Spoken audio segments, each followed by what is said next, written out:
President Biden, inflation has slowed, but prices remain high. What do you say to voters who feel they are worse off under your presidency than they were under President Trump? You look at what I was left when I became president, what Mr. Trump left me. We had an economy that was in free fall. But the thing we never got the credit for, and we should have, is getting us out of that COVID mess. He's done a poor job, and inflation's killing our country. He's the only president other than Herbert Hoover who's lost more jobs than he had when he began. I put 3 great Supreme Court justices on the court, and they happen to vote in favor of killing Roe v. Wade, and it's bringing it back to the vote of the people, which is what everybody wanted, including the founders, if they knew about this issue. And if I'm elected, I'm going to restore Roe v. Wade. That means he can take the life of the baby. Some states, Democrat run, take it after birth. I've never heard so much foolishness. What do you say to those voters who believe that you violated your constitutional oath on January 6, 2021? Nancy Pelosi, I offered her 10,000 soldiers or National Guard, and she turned them down. Everybody was saying they're going to be there on January 6th. And now he says if he loses again, such a whiner that he is,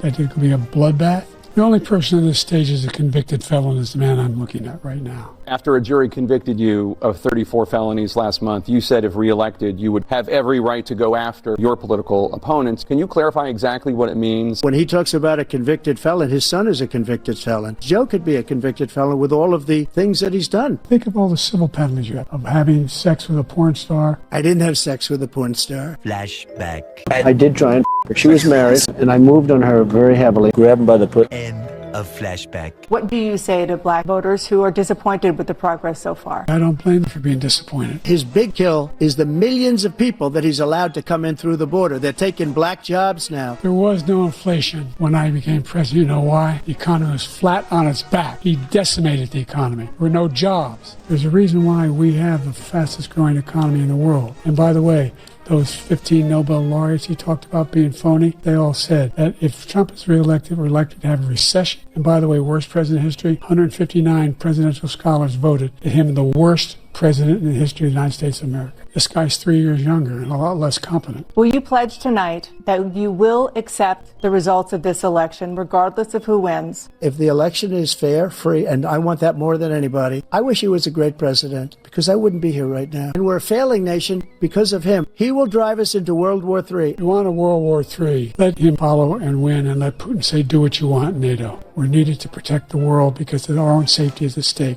Will you accept the results of this election? If it's a fair and legal and good election, absolutely.